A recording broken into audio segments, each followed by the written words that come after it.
Have you ever struggled at organizing your scripts? Crashing out because you could not find where that one kill part handler was? Well then, this video is for you. Today, I'll be showing you how to go from noob to pro when setting up your scripting projects. Let's get into it. So we're going to start with organizing the server script service. Firstly, so you want to create two folders, one for the services and components, which are the main parts of our game, and I'll explain them in a bit. So create two folders, services and components. And then you want to move over to the replicated storage and create some folders there too. You want to create 3 folders here. One for modules, and this folder will have all your module scripts that you want shared from the client and the server. You also want to make sure you have a script inside of server script service called server, and that's going to load all of our code. And then for the other 2 modules inside of replicated storage, you want to have the events module, which will have all the remote events and bindable events, whatever.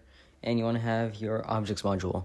That'll have like your assets, like accessories that you want to put on the player later in the game, stuff like that. Alright, now we're going to set up our module loader.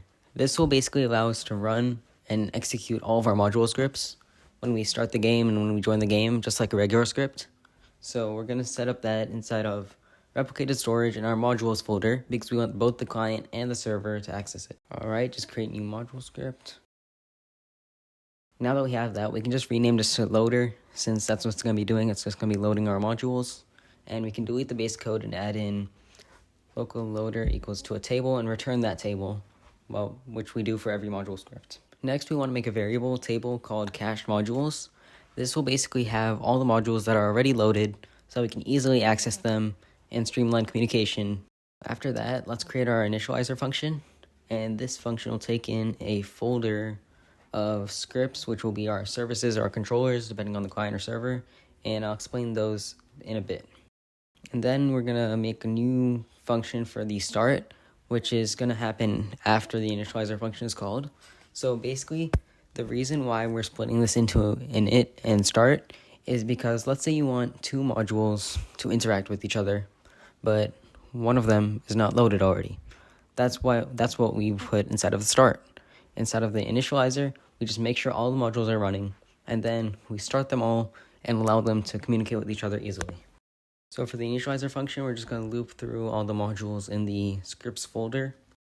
And then we're just going to check if not module is a module script. So just making sure it's a module script. And if it's not, we can just continue and ignore it. Then we're going to require the module in a variable form and add it to our cached modules collection using the name as the key to save it in. And that's all we have for our initializer. It basically just requires all the modules like we said earlier and caches them so we can use them later.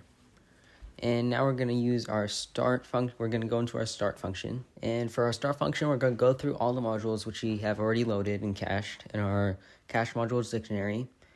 And then we're going to check if it has a start function. And if it does, we can spawn that start function and basically just start the module and make it run. Also, another thing I forgot to add in the initializer function is we need to also check if they have an initializer function.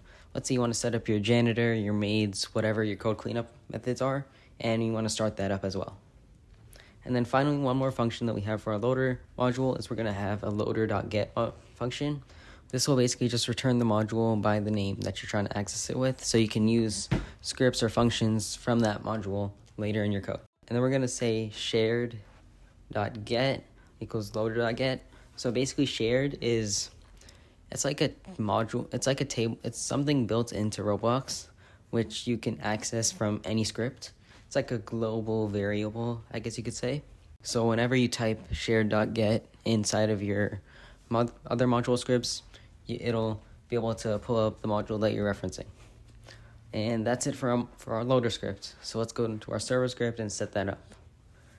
First, let's get the replicated storage.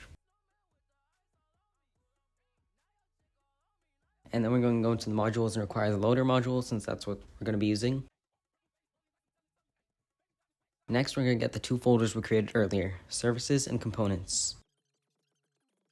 And then we're going to start the services. So basically loop through all the services and start them. Oh, and before that, we need to initialize them before we start that.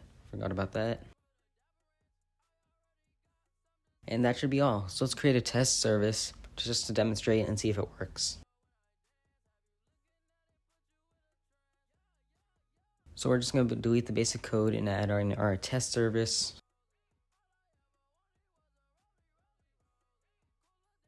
And then we're going to create the initializer functions, and then the start function. So for the initializer function, no parameters need to be taken in. And this is where, like, let's say I have a janitor that I want to clean up the connections, etc., whatever you want to do with it. You would put that inside the initializer function. And then we're going to create the start function. This should happen after it's already initialized. And we're just going to print start, and just to see if it works. And this is where you would actually make your main code and start your service and make it work. Alright, so let's test it, and as we can see, it initializes it and then it starts it, which works exactly how we want it to do. Now, let's say I want to access another module script inside of my first module script and use that at runtime. So what I'm going to do is I'm going to create a second one, test2 service, I guess. I don't really know what else to call it. And I'm just going to initialize it as normal, and I'm going to have a hello function inside of it, and I'm just going to have it print hello world. And inside of our loader function, we have shared.get equals loader.get. So we can just create that as a variable in our test service module, and just get equals shared.get. And then we can require the module using get and then test2, since that's what we named it. And we should be able to do test2.hello. And that should be able to run without any problems. So let's test that out. And yep, as we can see, it initialized both of them, started them, and we can see it printed hello world. So that should be it for our services. Now let's move on to the components. So components are any objects in like your actual game. If you've ever worked with collection service before, this can be stuff like kill bricks, checkpoints, whatever objects that you need to repeat in your game. So we're just going to create a module to be able to handle all of our components. So firstly, inside our component module, let's delete the basic code, and then we're going to get the collection service, since that's what we're going to be using to make this module. After that, let's define our module component. Then we're going to create a local function, which is called load, and we're going to take in a table of module scripts. And we're going to go through that table. First, we have to check if it's not a module script, then continue. Then we require the module and check the tag. So the tag is basically something that you assign to a part. It's similar to an attribute that lets you access that part from a script without knowing its exact path. Next, we're going to use the collection service getInstanceAdded function and use the module tag. And then when that instance is added, we can just create a new object for that tag. And when it's removed, we can call the cleanup function of the module, if we have one, to clean up all connections and destroy the object.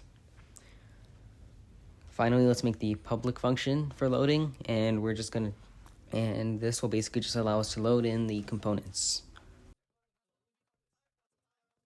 If it's a table, we can already pass it through, and if it's an instance, we can get the children of it. Let's say it's a components folder, and if it's a table of module scripts, we can just pass it right through. Now let's head back to our main server script and require the component module. And we should be able to just do component.load referencing our components folder. And now let's create a test component to test it out. So firstly, we're going to delete the basic code. I'm just going to create test part. And then you want to create the tag variable inside of it. And I'm just going to set the tag to test part. And this is important for later when we assign the actual object its tag. And since this is going to be an object, we have to set its index like a normal meta table. And I'm just creating two functions, the new and the cleanup functions. And then we're going to return it.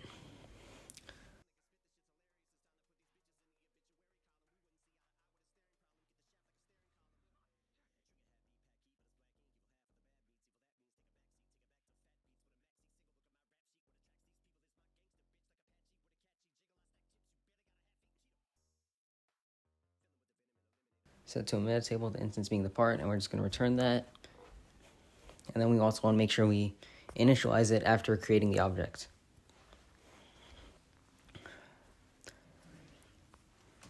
For this example, I'm just going to make it so the part changes color every single second. You can do it however you want, so I'm just going to... Obviously, you wouldn't do this in a real-world context, but it's just a demonstration. So I'm just going to spawn that function, and it should work. And then we're going to create a new part and go into our tag editor and make the test part tag for it. This has to be the same as the tag that you put inside of your module script.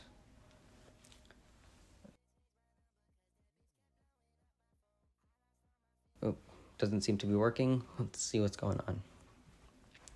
Oh, I guess we forgot to add the tag.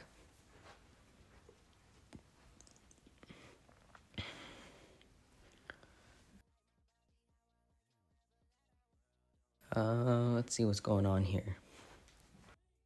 Oh, I see the issue here.